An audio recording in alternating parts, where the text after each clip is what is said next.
incorrectly. Of course, for billing, pricing and all, you will have barcode and accordingly that reads and the price will come.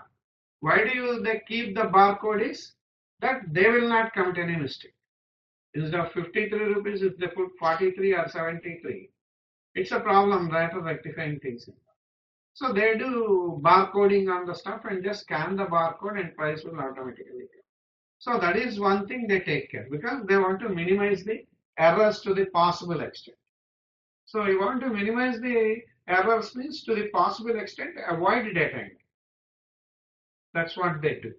So in your point of sale transaction, you need not worry. Because at the same time, if you give 2 items and bill for 3, the customer anyhow will not pay. So that entry anyhow will be correct, obviously. Okay. And if you enter only 1 and give him 2 items, your salary will be cut.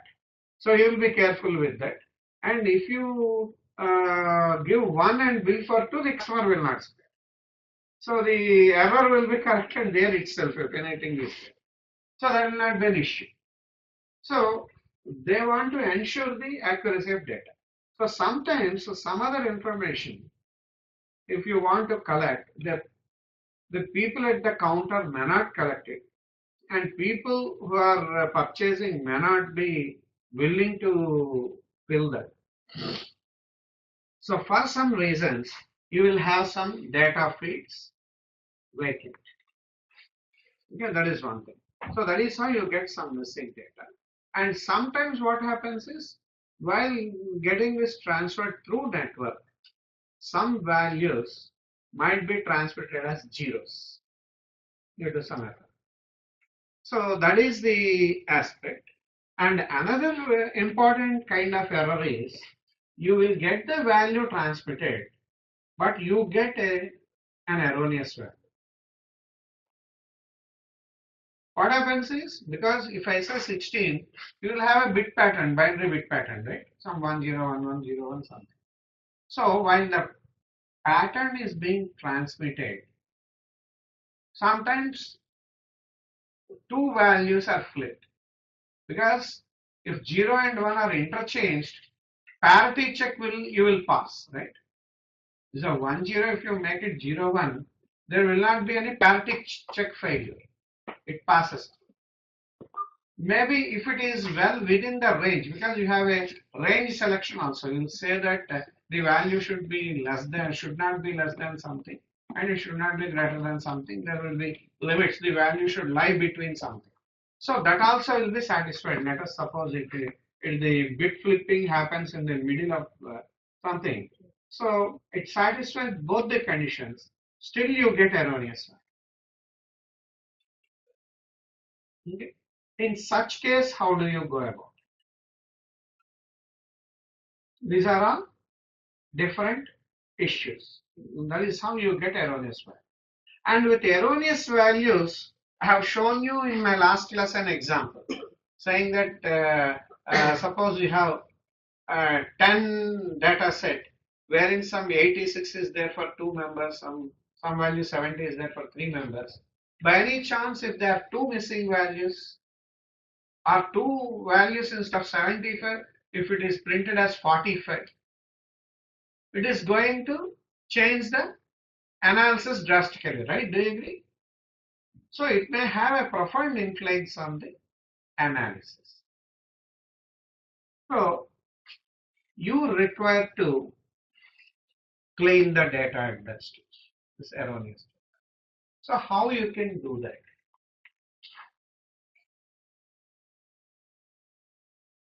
For cleaning the data.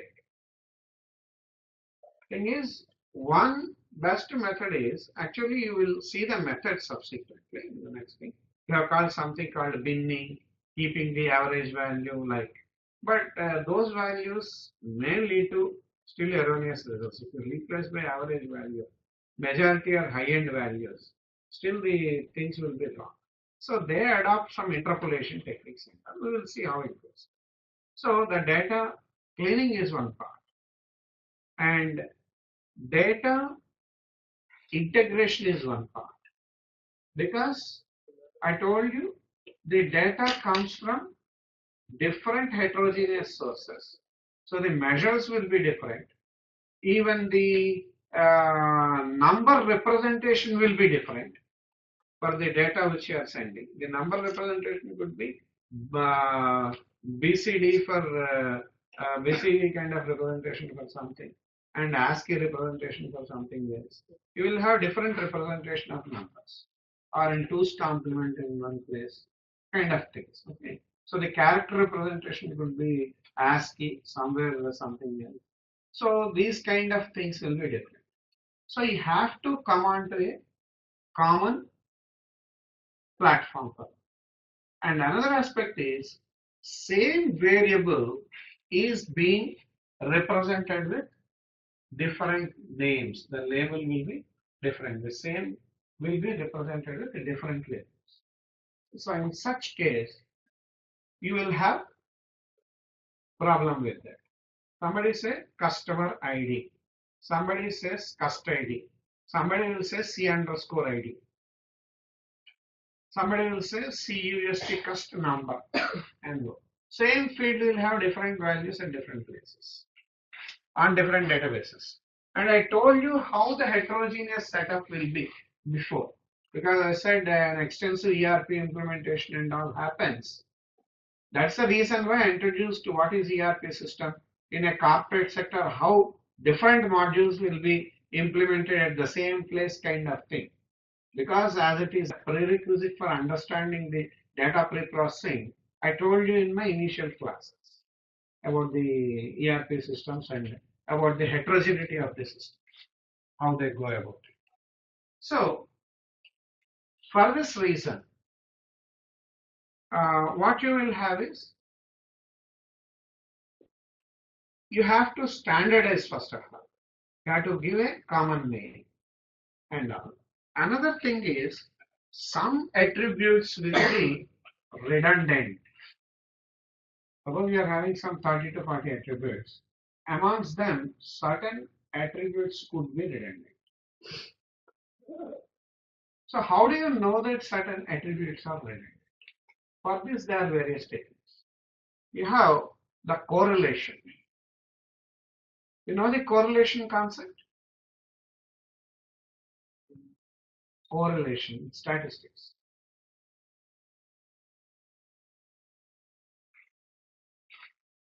So correlation means, anyway, this we will study subsequently in the chapters. That means I tell you unit price is 10 rupees. So 1 unit 10 rupees, 2 units 20 rupees. Okay. So the number is proportional to number of units, it's proportional to the price. So suppose if a linear proportion is there between two attributes, okay, something is changing with reference to that, then if you refer one attribute, that is sufficient. The other dependent attribute you need not refer. Okay. The number of items, the cost of items, let us suppose. You have two fields. Number of items here, the cost of the items. But here in the analysis, because the unit price is fixed, if you have either number of units, you can avoid cost because it is something multiplied by, right? So these two are having correlation. The attributes with correlation. So you will find out the correlation coefficient and you will decide, this is a simple one where the correlation is 1. There is a direct proportion. But statistically, if you consider, the correlation need not be 1. So you will find out the attributes correlation and you will avoid the dependent attributes. Okay, is it clear to you? So that is one way of reducing the attributes or dimension, because the number of attributes across which you are making the study is called the dimensionality.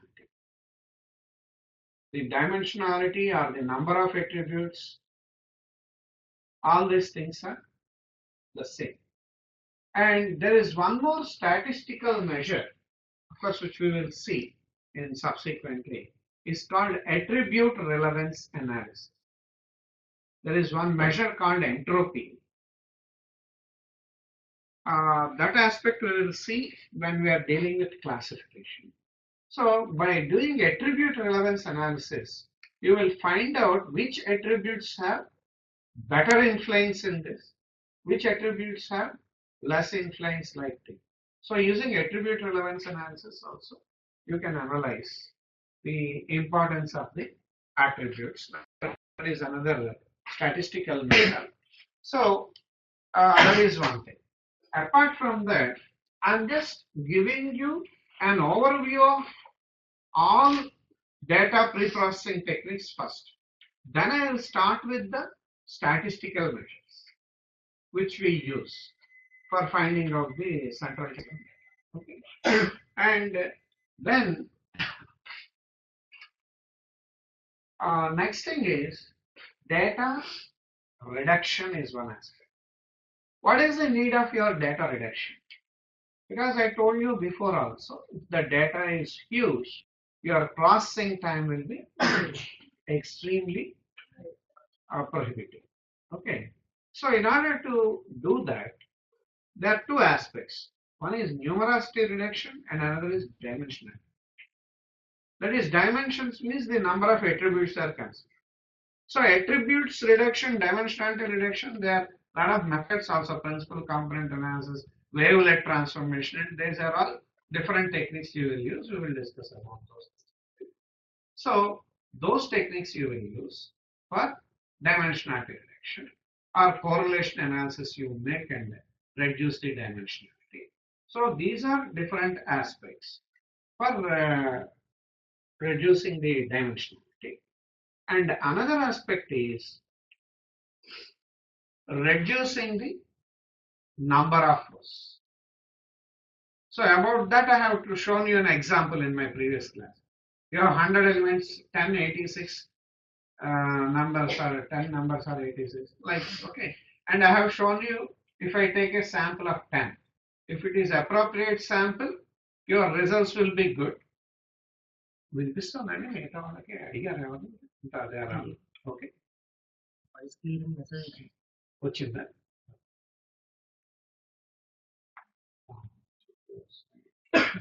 clear to all of you? Please respond whether the audio is clear or not.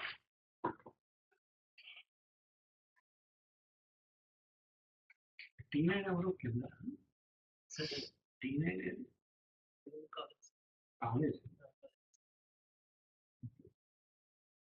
So please respond if whether it is clear or not, you just respond. Okay.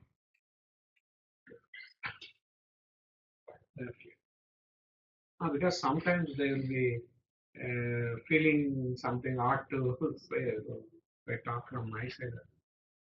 Okay. So now we have to have a correct sampling. So one thing is following certain statistical distributions. Another is you follow the clustering aspect. Anyhow, I will tell you what is the difference between classification and clustering also. But here, in a very simple way, I'll tell you. The actual things I will speak when the issues will come into picture. Clustering means it's called unsupervised learning. That is, it is a kind of technique to segregate the information. All the like-minded, I'm not giving you the definition, I'm just explaining. Okay. All the similar items will be there in one cluster, and the items in multiple clusters are dissimilar. All the items in a cluster are very similar. All the items in different clusters are very much dissimilar. That means one kind of similar objects will be grouped into one cluster. You do not know the label of the group. Only some like-minded things will be clustered at one place. So how do they do that? On what basis you will say similar? Suppose I have given you the marks. Suppose somebody has appeared for an entrance. Maths, physics and chemistry, these three subjects he appeared for the MCQ. So your maths marks, physics marks, chemistry marks, these three are there. Okay. Based on three attributes, all the records will be clustered. Then how do you say that two things are similar? Suppose what is the similarity? Means suppose somebody gained out of 100, let us suppose 100, 100, 100, they are the marks. His maths marks are 96, physics is 95, chemistry is 92, let us say. That is one record. Another person also got 96, 94 and 90. There are three measures here. So then how do you get the similarity? There you use the measure called the Euclidean distance. So distance between these 2 points is square root of x1 minus x2 square, y1 minus y2 square plus z1 minus z2 square, right? So that is how you will find out the distance. So depending on the distance, you say you define some bound value for the cluster, and well within that you have something called K-means algorithm in the to do that. So based on that distance measure, so you do not know the quality of those items, just simply depending on the distance measure, the like-minded points you will segregate. That is the clustering aspect. Classification is you know the class labels. So based on some results analysis, based on certain parameters, using either a decision tree or nearest neighborhood aspects, you will classify the elements. That means the class labels are known. I want to classify the students as excellent, good and average, let us say. So these are three classes. So to be the best student, certain measures will have. Because what is the data you have? Your marks, your publications, your project work, your assignments. All these things are the measures, let us say. So based on these things, you will have a set initially, and you have different kinds of mechanisms. You can build a decision tree. I'll tell you how decision tree can be built. You have training data, test data kind of things. I'll explain you that a little later. So using that kind of decision tree or nearest neighborhood techniques, you will classify the elements there itself. I can tell you a similarity. Suppose you have a basket full of fruits, oranges, grapes, banana, pomegranate in the basket. Suppose if I ask you, you know that yes, this is pomegranate, it's red in color. Okay, it has got a shining skin, but it is hard skin, right? Hard fruit, round fruit, it is pomegranate. Oranges, it is yellow in color, it is soft. There will be a layer to peel, thick layer to peel. Some kind of explanation will be there, right? Pineapple, it is bigger in size, some oval shape or something, whatever it is. So that means for every fruit, for every, you know the label, it is pineapple, and you know the qualities of pineapple. So when you observe the fruit and you match with the properties of pineapple, if these properties match, you say that it is pineapple. Okay, it is classification. What I am saying may not be exact way of doing that, but only for the identification part I am talking. It's not the exact comparison. But suppose you ask a child of 5 years old who doesn't know what is pineapple, what is pomegranate, what is banana. The child doesn't know. But still, if I say you have a basket full of fruits here, just segregate the like-minded trees. What the child will do? The child can identify and segregate. Simply because bananas, all bananas are similar, the child will segregate into one side. All oranges are similar, it will segregate. So it does the similarity check only. It doesn't know the quality that orange should be like this. And the class label is also orange. The child doesn't know. Just looking at the similarity measure, these are all looking alike. During using the similarity measure, the child segregates the fruits. Finally, down the line, the issue is segregation. So it clusters the fruits. Now, if you look at all the oranges in the group are more or less similar, maybe bigger in size or smaller in size, maybe the color difference will be there. Some are more ripen or something, but all almost look alike. So that means there is a distance measure there, depending on the size, texture, and other things. So, but that group, in the group, all the items are similar. Okay, so in a cluster, the elements are similar, like all the fruits are almost similar. Whereas your oranges is one cluster, your apples is another cluster, and a pineapple is another cluster. Now, if you look at the similarity between orange and pineapple, they are very much dissimilar. So that is the quality of a cluster one is supposed to have in the cluster. So now you may say, sir, how this clustering is useful for us at this stage? You are talking about data reduction and suddenly you jump down to the clustering aspect. What is this? You'll ask. The thing is, if you cluster the entire data, okay, then each cluster can be replaced by its center. Suppose you have billion records. These billion records, suppose those billion records you have segregated into 1 million clusters.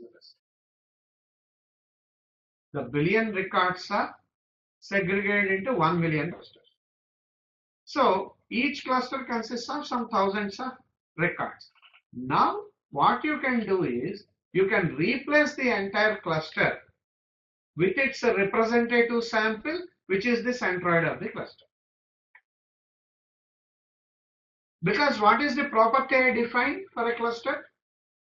All the objects in the cluster are very much similar. So depending on your experience and expertise, you will decide what should be the size of that cluster. You should select the radius in such a way that the properties do not change much to this cluster. Okay, are you getting my point? So that is how we have to choose the stuff while doing the clusters. Got it?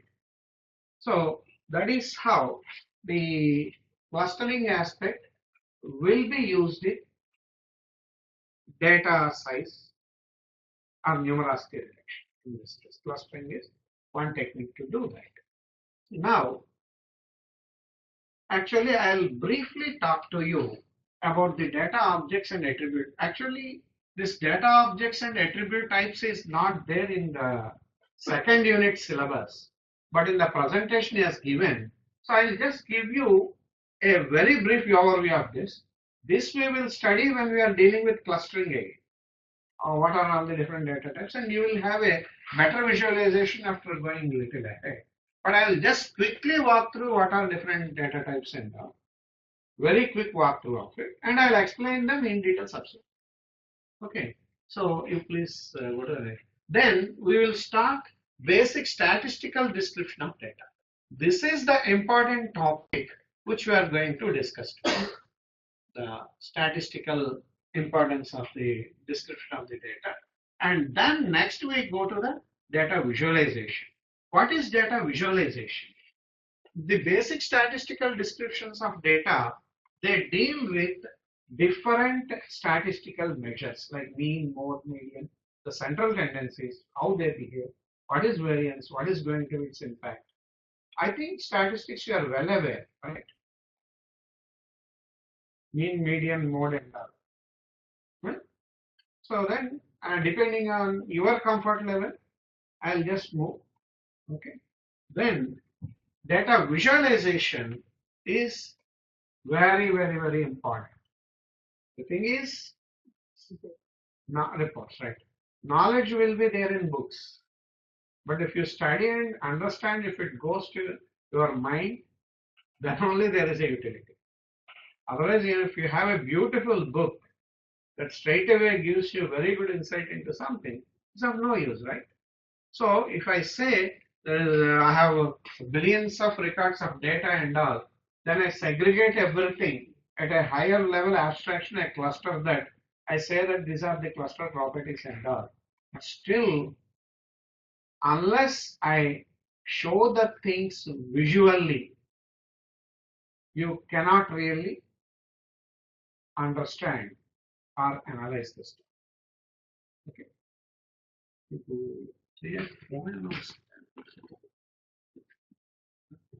So that is how the scenario goes. Okay, we want to check it. So this is the scenario here about the data objects and attribute types. Sorry, about the statistical description. And you have for visualization, you have things like pie chart, bar chart, and some quantile plots, and all those things. Okay. So how you can visualize, how you can compare two things and all, they comes through the visualization. So having a good visualization of the data is very important because for the management, you do everything and say this correlation is good, its a central tendency is low, its spread is very low, this is good, this is a stable thing and all, they don't understand. You have to show pictorially this is the thing, this is the thing. Then only people will visualize that and release. So, and measuring data similarity and dissimilarities. That is useful for the clustering aspects. Okay.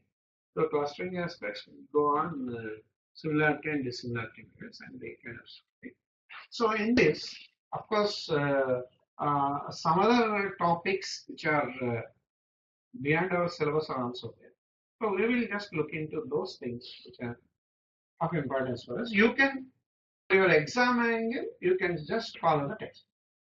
So I will emphasize on those topics for your exam, but I will just briefly touch upon the other things which are required for understanding of this. Okay. So next slide. Just types of data sets, how they will be. That means records. You have relational records, like or else it will be like data matrix and numerical matrix, crosstabs. And some of the information is just text documents or term frequency vectors, and transactional data also will be shown. That is how you will have the records, your input data will be there in this fashion. Okay. A matrix in the sense you have two-dimensional data visualization. So that will be there in matrix. Okay. And graphs and network. Your worldwide web is a graph, big graph. Social and information networks, and even molecular structures. The molecular structures are also graphs. If you look at the huge chemical compounds, they'll have the each molecule will consist of several hundreds of atoms with complex carbon structure, hydrocarbon structure. You have. So that is, and ordered data, you have video data, sequence of images, temporal data, and all of course we discussed spatial and image in multimedia. Spatial data is maps, image data, and video. And the transactions like data.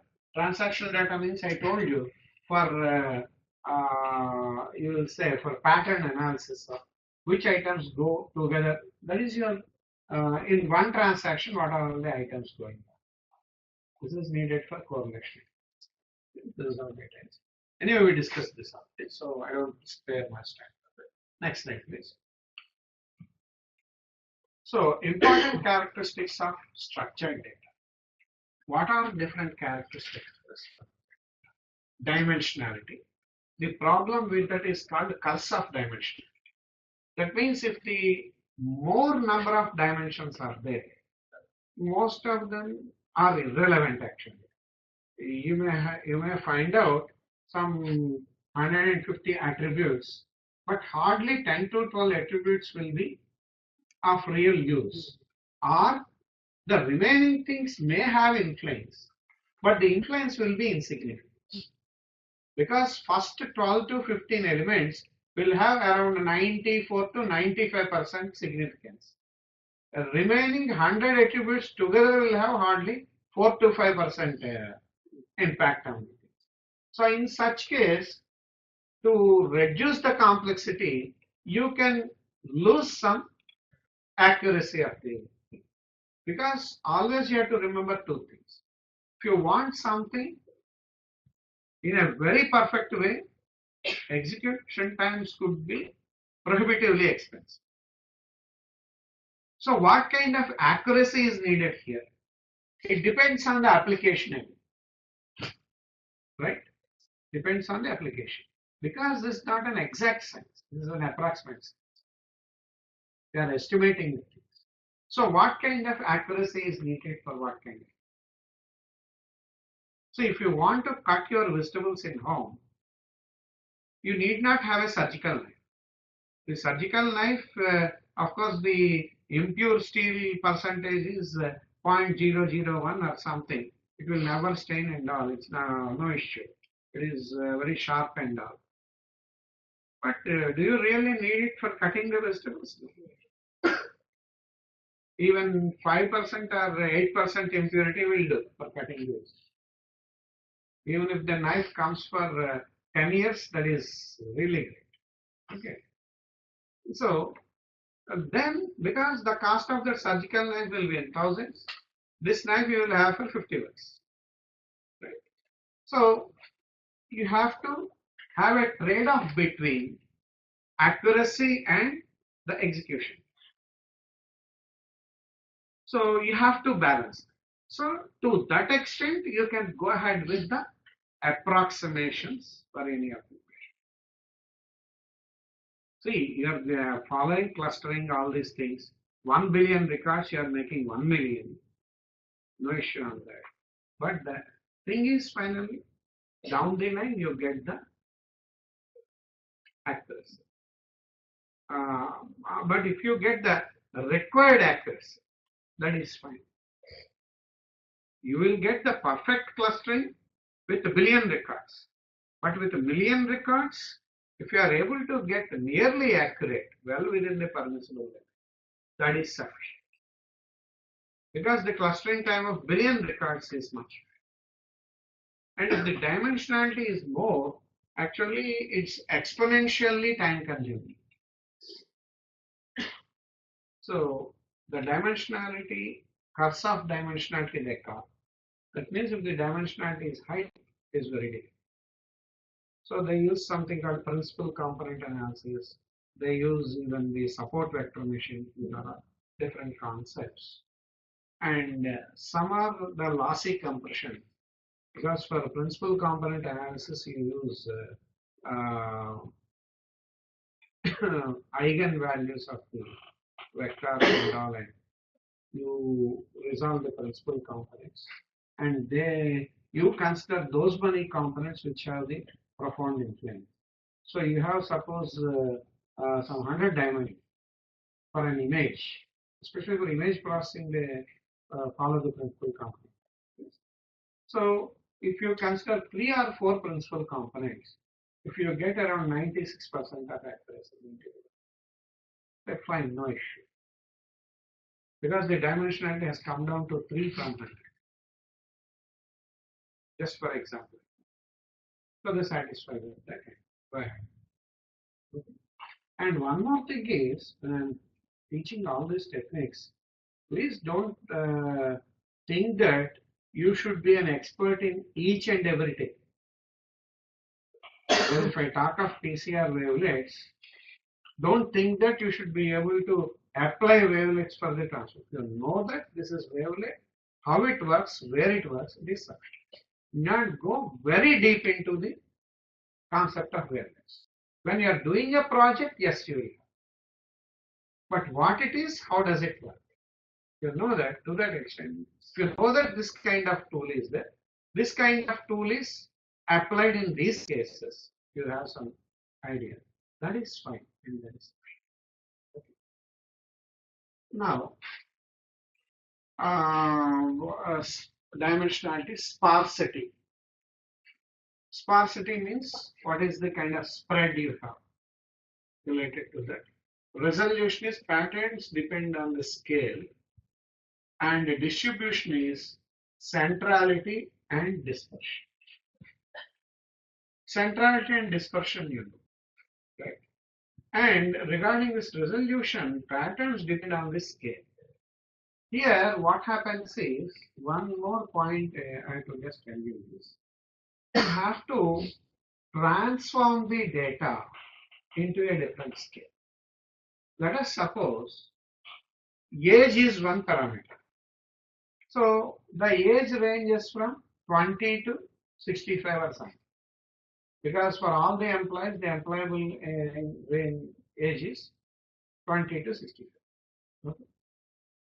If I start about the income rate, the income, very low salaried people, they start from 3,000 rupees to 4,000 rupees per month. They are very low salaried people. And the higher salary could range up to 3 lakhs, 4 lakhs. Still, if you consider corporate sector, it is around even 10 lakhs, maybe 8 lakhs. So, ranging from 5,000 to 5 lakhs. So, that is a wider range. So, now if you plot the stuff, you are considering the values. The range of this is very high. The other range of this is very high. So, then certain times the measurements will be insignificant. So for that sake, people use the transformation. That is what they do is every value will be transferred into a scale of -1 to +1 or 0 to 1. That is your max minus min. Some value that into minimum by max minus min. If you proportionately, that means you scale down the stuff to a range of 0 to 1 or -1. That is how you can scale. Or you can divide with your mean value, and like this you can fix up into a specific. When all these things come down to a percentile deviation kind of thing, it comes like a percentile kind of thing with your transformations. Then you can conveniently plot them. So how much percentile deviation is there? It will be mapped out. So your minimum value is 20, maximum value is 65. So they are the limits for your 0 and 1. So everything will be transformed accordingly. Some 65 minus 40 will be the denominator. Your value into some other mean value or something. So it gets transformed. Okay. To that kind of stuff between 0 to 1. It will be argument. So the transformation will yield you better results when you are dealing with this. So the transformation of data transforms. And the distribution is to this side. Next slide, please. Data sets are made up of data objects. Data object, okay. Sales data, medical data, these things, okay, fine. You use this. Next slide. Attribute types: nominal, binary, numeric, interval scaled and ratio scaled. Actually, these things will be better dealt in Vipin Kumar. So as per Vipin Kumar, I can tell you.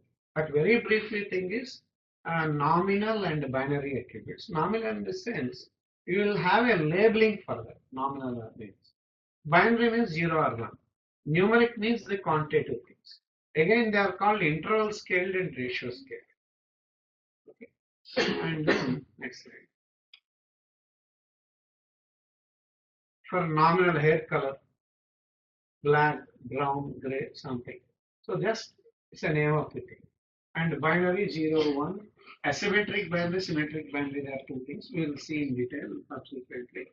Symmetric binary in the sense 0 and 1 have equal values, equal significance. Suppose if I say gender, male and female, equal significance. Whereas for a test, if it is positive only for in a disease selection, if the test score is positive, it has value. If it is no, there is no significance. Okay.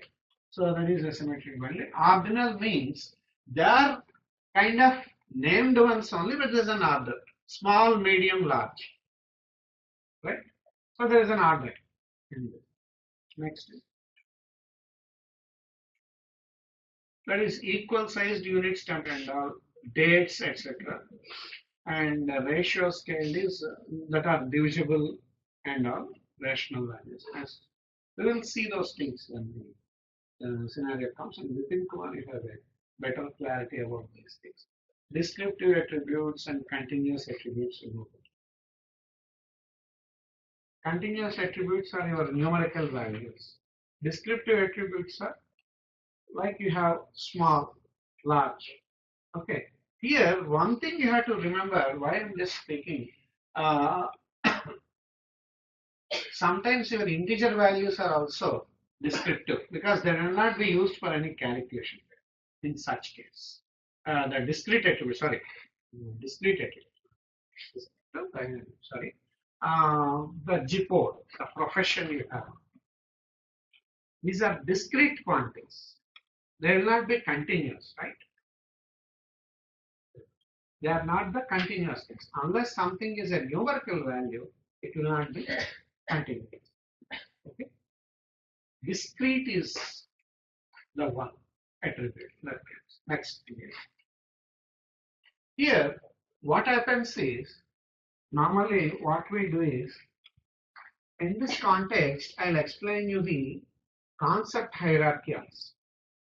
Because in the data pre-processing techniques, you will go for concept hierarchies also. Because I said the data reduction technique I told you, clustering as one technique I told you. Another thing is you will go ahead with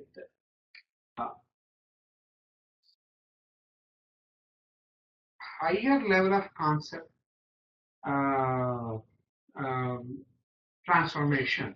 So what is this concept hierarchy basically? The concept hierarchy is, suppose if I consider the time, second, minutes, hours, day, week, month. So that means for that time you have different measures. Month, quarter, year, right? So decade. Like this you have different levels. Okay.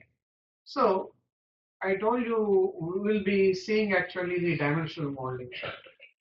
That is, you require this sale at daily level. Sometimes for certain components you require the sales at hourly level.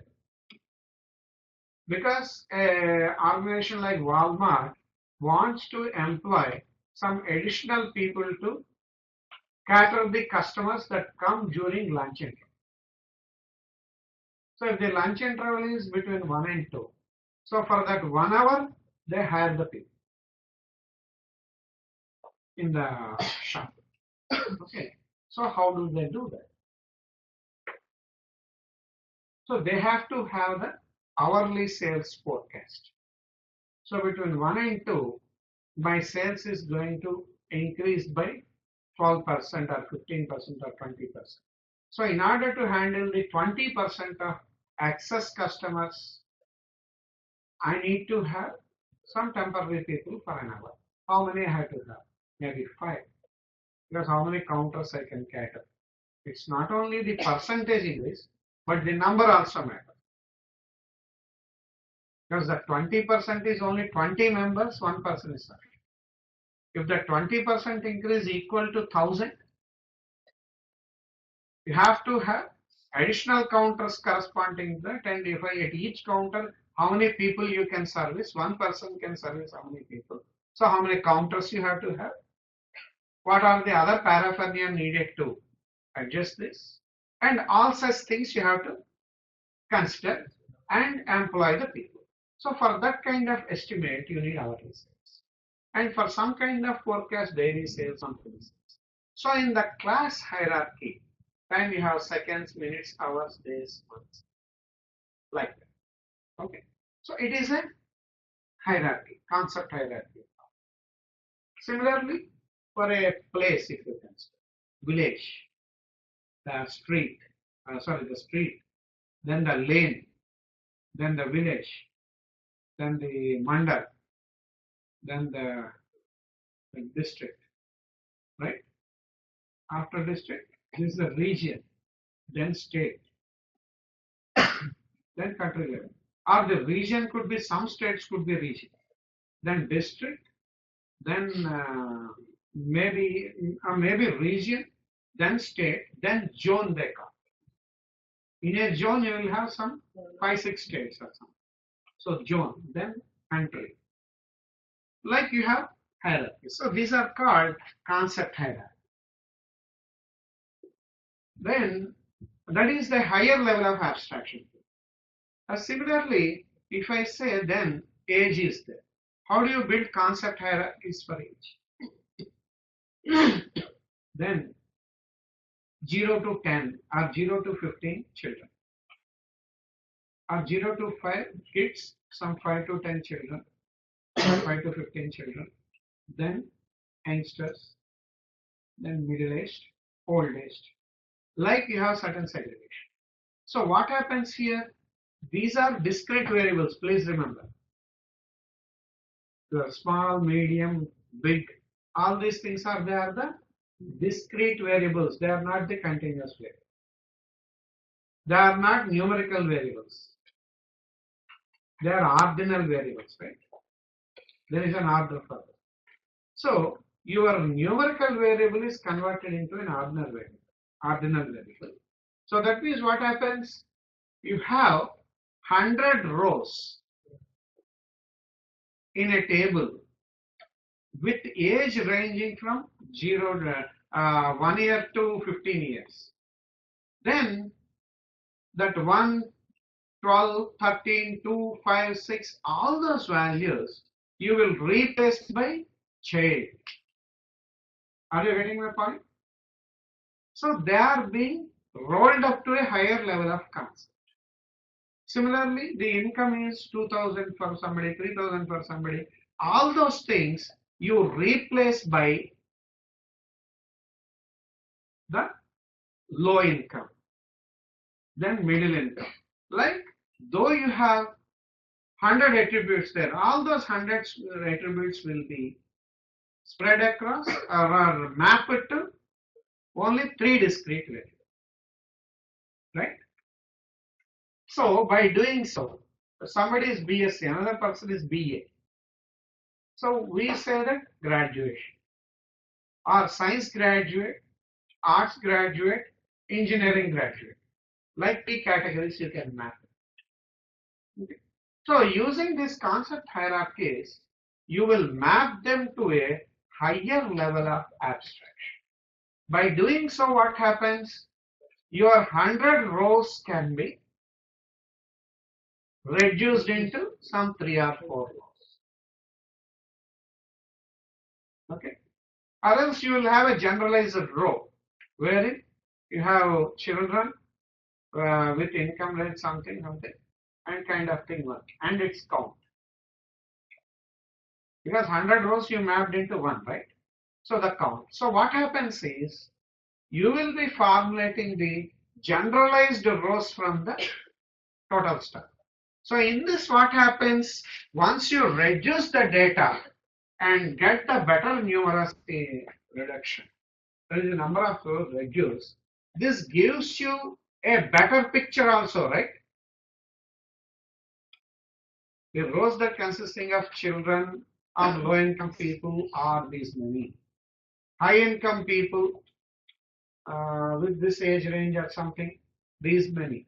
Like you will have a better visualization with this data reduction.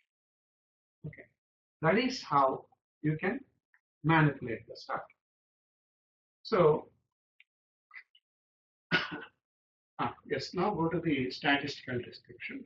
So this is also one way of numerical reduction. There is a kind of data pre-processing technique. This generally happens in the descriptive data mining. I told you have two types, descriptive and predictive data mining. Suppose you want to deal the rather describe how different students are there and how they are doing well, kind of a thing. You can build a generalized data records like this, and on group you can have the analysis. Okay. Now, what is the motivation for this? Because before dealing with any kind of data pre-processing, you have to visualize the data first. What is going to be its behavior? How it is spread? How its average is there? What ranges of these things? So all such measures is an important aspect to study, for which you have certain statistical measures as yardsticks to analyze the data. Okay. So how we are doing with this?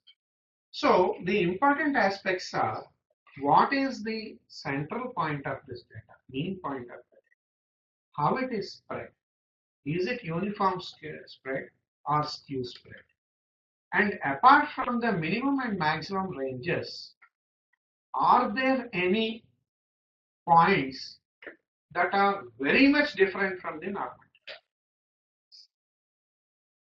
They are called the outliers. Outliers means they are the records that exhibit abnormal behavior compared to other normal. That means all the students in the class appeared for the exam. The minimum mark in the class is 35 and the maximum mark is 99. Only one person got. The second maximum mark is 75. So in this, what happened is, out of the 100 in the class, only one person got 99. And some 10 people got 35. Then around 50 people got around 60. And some 5-10 people got 55. And again some 20 people got 65 or something. And another 10 members got around 80.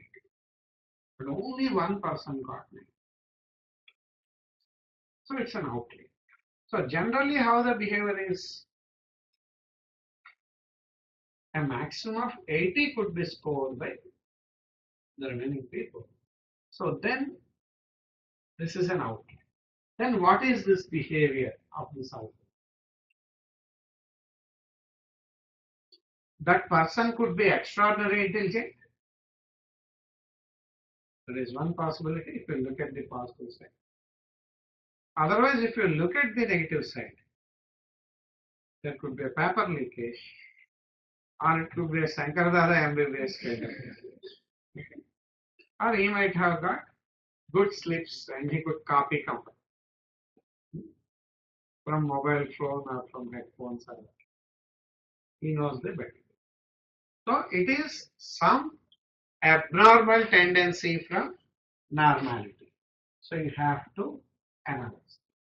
And Majority, the maximum, minimum is 35 essay. Generally, the minimum is 35 score, but one person score only. What could be the reason? This is also an outcome.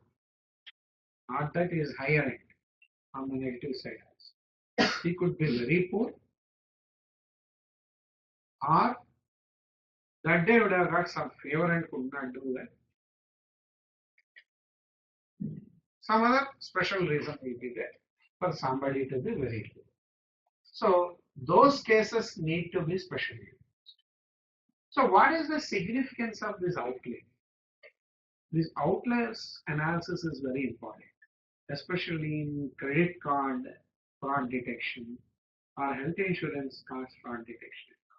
See, suppose credit card is there. He will see your buying patterns. Let us suppose most of the time you buy in Kakinada or Vizag. At the most, they are visiting places. And you normally buy food items or some clothes or some average. And suppose suddenly what happens? Somebody steals your credit card. Then what he will do? He wants to grab maximum. So he will immediately go to some store and buy items worth 30,000 or 50,000 on your credit card. He might buy 4 suits, or he might go to Vaibhav Jewelries and he may swipe your card and buy some gold items worth 1 lakh. Because suppose 1 lakh is the credit card limit. We will consider that. Then this transaction is an outlay. For 2 reasons it would have done. It would have been done. For the daughter's marriage, probably that person would have purchased once in lifetime some gold item, or the card would have been stolen and somebody would have swiped. 2 reasons. So immediately when an abnormal transaction is there, nowadays the credit card companies will immediately, anyhow, every transaction will come. Apart from that, to your email and to the mobile, I will have saying you have some abnormal transaction entered. Is it your transaction? Please cross check. If it is fraudulent, respond immediately. You will get that. So that kind of analysis is being done now by the systems. So for that reason, you are getting that kind of warnings. So for fraud detection, similarly in healthcare insurance aspects also, some of the claims, the fraudulent claims will be very, very peculiar. And some people do fraud at a smaller scale continuously. So they will escape. They don't suddenly claim 1 lakh rupees. They claim just if the normal claim is 500 or 600. This time they make one fraudulent claim of 700. Next time 600. So continuously they make fraudulent claims also. Even such kind of things also can be detected with some kind of statistics. Okay. So the statistics plays a very, very predominant role. Actually, this classification and clustering techniques are there from even 19th century beginning of. But we do not know much about it. But suddenly, when the data mining techniques have become popular and you are getting a lot of benefit out of this analysis and all, then the classification and clustering techniques have figured out.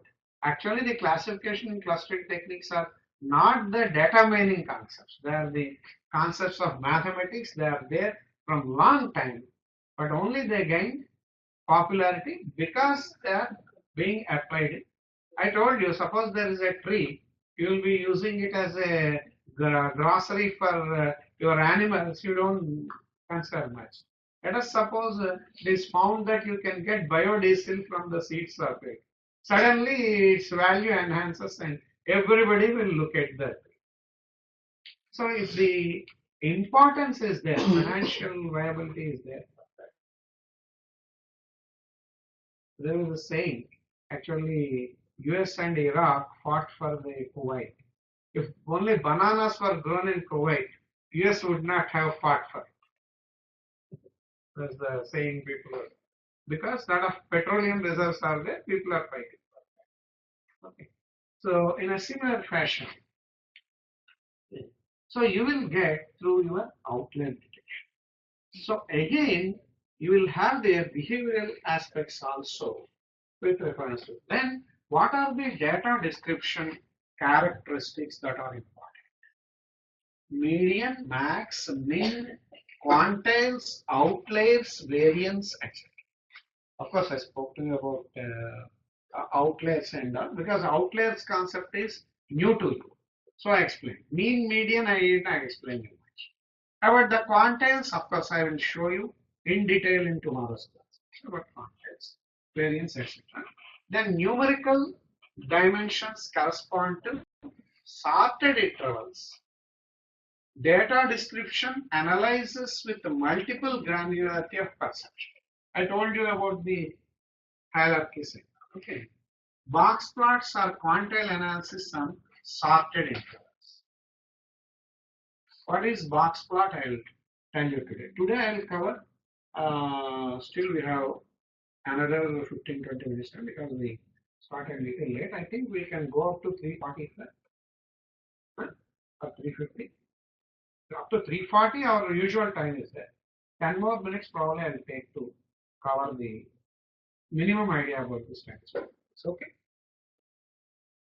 And box plot I'll talk. And quantile analysis and all the time will not be exactly sufficient. We will see tomorrow's class. And description analysis on computed measures. We will see. Next. Now, mean. Algebraic measure. You have the things like algebraic measures and associative measures. Associative measures means you can divide the data into groups. You can have the measure and again you can club them for getting it. Sum, let us. Sum of 1000. What I can do? I can make it into 10 groups. 100 element sum, another 100 element sum. So all these sums if I add up, I get it over. Right? So it's called an associative measure. It is comfortable measure because it can be done in a distributed fashion. Do you know the difference between distributed processing and parallel processing? Please tell me what is the difference between distributed processing? Something in terms of programming, the code is split to different processes. It will be executed simultaneously. In parallel processing, it is also simultaneous. But what is the difference? You have to have a clear-cut distinction between distributed and parallel processing. In parallel processing, what happens is the CPU is common. It is the shared memory. Your processors are different. So from the shared memory, the common things will be taken into consideration. You are working simultaneously on certain things. But if it is anything related to the shared variable, you should execute that part sequentially. You studied the critical section problem in OS, right? So if you have a shared variable, the employee salary is a shared variable, right? So because the payroll clerk when he is running, he will compute the salary. And he is computing the salary, somebody has to calculate tax issues. But for everyone, the employee salary is the base.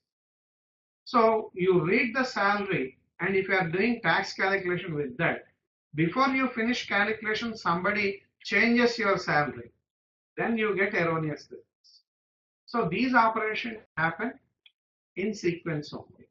So you will have a shared memory and the computing is distributed among the processors. But it is that from the shared memory and every information goes to the common memory only. Whereas in distributed processing, This is called the tightly coupled one. Because on the same machine you have multiple processes. Whereas in distributed system, you have heterogeneous machines. Their operating system is different, their memory is different. They are all individual machines. So you distribute the work among the machines. Then how do you correlate that? It is through message passing mechanism that exists amongst the machines. So they are called the loosely coupled ones. And today in your big data analytics scenario, you have more of distributed processing than parallel.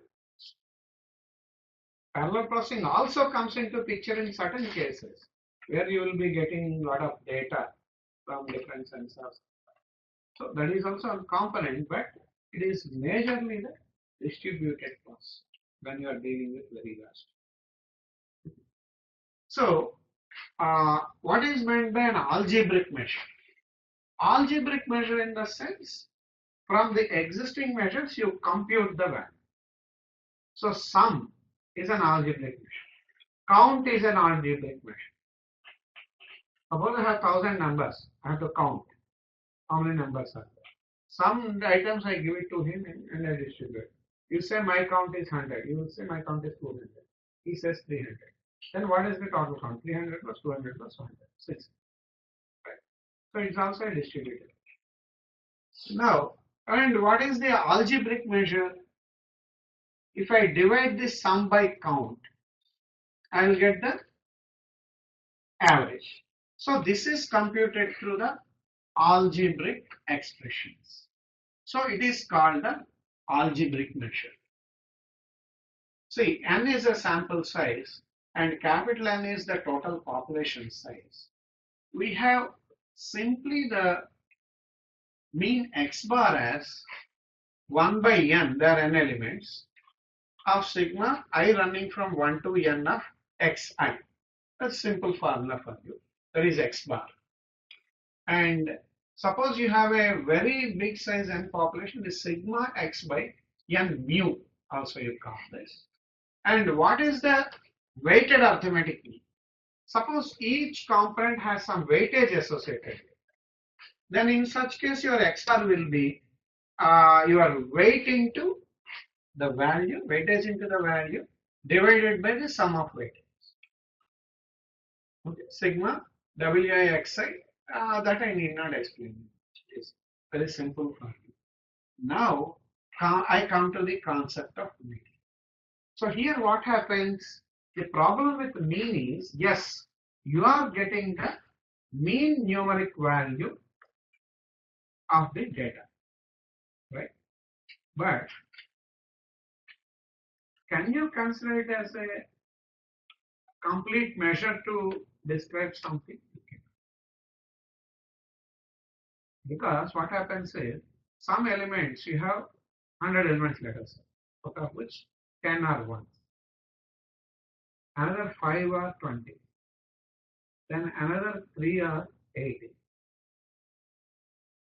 and another 5, 6 numbers are hundreds. One number is 1000, another is 5. Now if you compute the mean, what happens? You may get the mean at 1500 plus also. So the mean of 100 elements is 1500, but majority of the numbers in this distribution are below 50. Suppose around 85 numbers or 90 numbers are below 50. 90 numbers are below 50. Some one number is some 50,000, another is 10,000, another is something. So the average has come down to 1500. Let us suppose. Then that average, is it carrying any meaning? No, it says the average is that. But you have 90 numbers with value less than 50. Only 10 numbers were at the value 50,000, 40,000 or something. Which gave, that means it is a very skewed distribution. It is something like the curve is almost 90% of the values or even 95% of the values are coming below the mean. Only 5% of values are above the mean. In such case, in such kind of skewness, can mean really mean anything?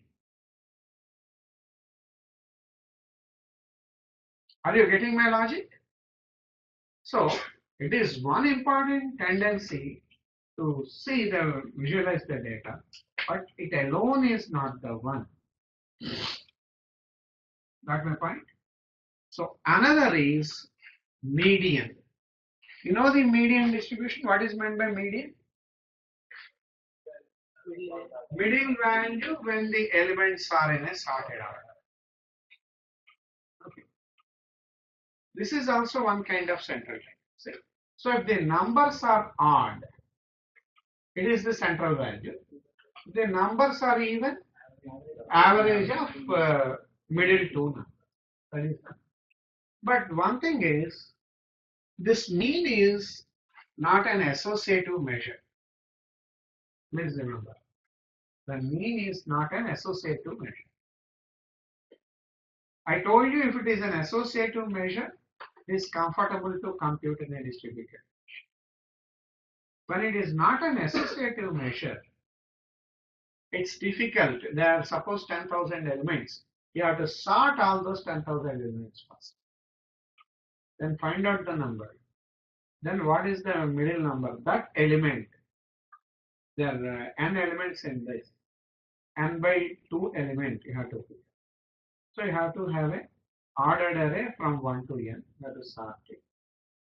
So for sorting the data is order n square, right? Or if you use your quick sort or something, n log n is the concept of sorting the data. Then you have to take the middle point and all. So it's an expensive task to do. Hence, the median is estimated using this formula. What happens is you will choose equal intervals, or sometimes generally equal intervals you might choose, but sometimes you will choose the unequal intervals also. Okay, and the ranges you will select and their frequencies you will select. For this you studied probably in your intermediate. Do you remember that? The median? How it is computed in the significance of it. So to find out the median, what you will do is, it is L1 plus n by 2 minus sigma frequency L by frequency of median into width. What is this? Your L1 is the frequency of the lowest class. That plus your median is that plus n by 2, the number by 2, minus sigma frequency L. That means what you will do is, in this distribution, you will find out the median class. It is easy, right? It is easy to find out some median class. So once you find out the median class, you will sum up all the frequencies of the median class, below median class, n by 2 minus that frequency, divided by the frequency of median class into width. That is substituted as median. Okay. Then what is mode? Mode is the most frequent. So suppose in a dispersion, some values very much occur very frequently. Your mode means that. So your median means something, your mode means something. Median is actually the middle element in a specified context. Okay, and you have unimodal, bimodal, and trimodal. What is this? The mode only it is the highest frequency. Second highest frequency, third highest frequency. You can have multi modes, and there is an empirical formula that mean minus mode is equal to 3 times mean minus median for a normal generalized distribution. That means the range between the mean and mode, the frequent item, is higher compared to the difference between mean and median. It is 3 times that value. Okay. So next slide, please. See, symmetric versus skewed data distribution. See, if a distribution is very symmetric, please see that your mean, median, and mode, all the three are same at the single point. Now, if you look at the skew distribution, I told you now before, there are 100 elements and only 10 elements are this.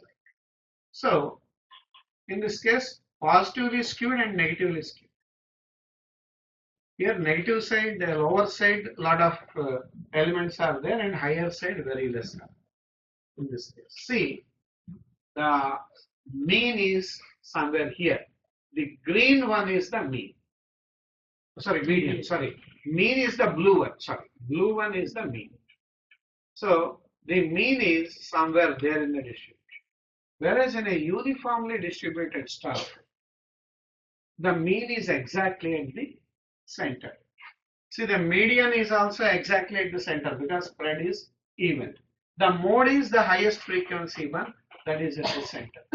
See, this uniform set curve, that is a standard for a normal distribution. What is this normal distribution? Can you say? Can you interpret the normal distribution curve? What is the physical meaning of your normal distribution curve?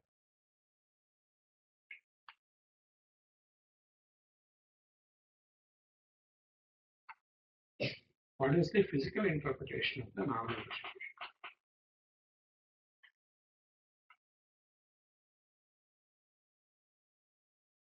So this represents the general tendency of any population. If you look at any kind of population, only a student population, you will have less number of poor people. See, in this case, it is 0 to 1, let us suppose, or 0 to 100. If you look at the first half, that percentage you look at there, see, so poor, very poor people are less. And here, majority of the people are of some average quality. See, that's the reason why your mean is at the peak highest. So if you just on either side 1 centimeter path, if you consider project on either side, and if you find out the area between those projections, okay, you'll see in the other slide actually. Majority of the population, they go normally. There is and people with higher side values and things also will be less in.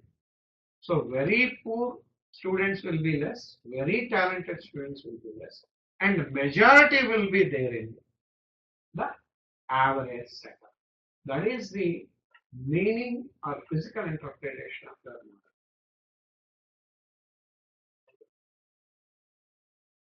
So generally, all normal things are expected to follow the normal distribution. Okay. So, see here in the positively skewed one, your mode, what is the mode we said? Is the highest frequency, right? So the peak value, that is the mode value. And this is the median value. And this is the mean. See, now what we say? Mean minus median is 3 times mean minus mode minus median, right? So see, the difference between median and mode is more than difference between median and. So that difference will be less. And see in the negatively skewed thing also, that is average is there, median is there, and mode is there. On either side, the distributions will be skewed stuff. And if something is really symmetric, then mean, median, and mode will be one and the same. Could you visualize that? So what happens is, why these things are needed, you might ask. Because using these tendencies, we have a box plot next coming. So we will fix up the ranges and how the data is behaving at lower end, higher end, middle end, all those things, the percentage changes we can plot it, this types. At the same time, you will find out the tendency also. You know that if you look at this curve, actually called this or something, oh, here the positively values they are having more significance. The frequency is there at that stage, the highest peak. The median is like this. So this is how the data is behaving. You will say, have an idea. Next slide.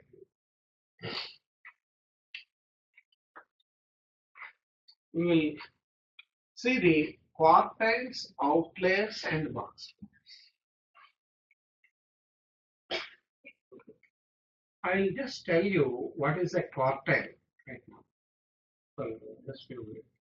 And I will see rest of it.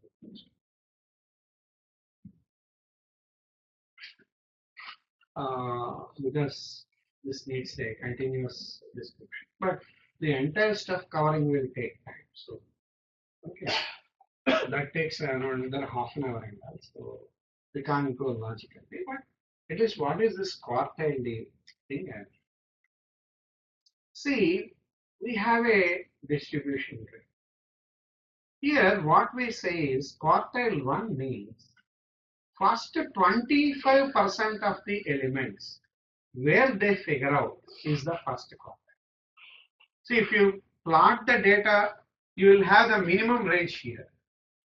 So from here, it goes to the maximum range, right? You have the elements. And I told you the distribution also, because all the points are not directly similar, right? Suppose you have 10 ones, 20 twos, all these things, right? So then in such case, what is your median? When these things are in a sorted order, the middle element, right? So you will have the ordering of these elements. Suppose there are 100 elements in this. 25% of it means 25 elements, right? 25% of the 100 is 25 numbers. So where exactly on this plot the 25 numbers will be covered? So that is called the first quartile. So if you consider the first quartile, the width could be less, but within that width, 25% of the elements will be there. That is how you have to visualize, right? It is the numbers within that. It's not that uniform distribution. So if you have 100 elements, let us suppose 25 elements are there between 1 and 10, let us. So that quartile interval is between 1 and 10, but between 1 and 10 you have 25 numbers. Got my point? And then where the 50th element will be coming out of 100. That means where half of the elements are covered. That is called the second quartile Q2. Here the percentage of elements is the measure for finding out. So between 1 and 10 you have first 25%.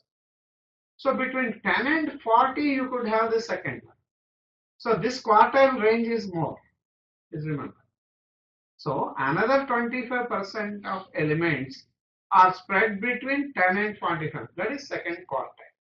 Then third quartile means where the 75% of elements are there. There you will break, that is called the third quartile. And fourth quartile means the last one.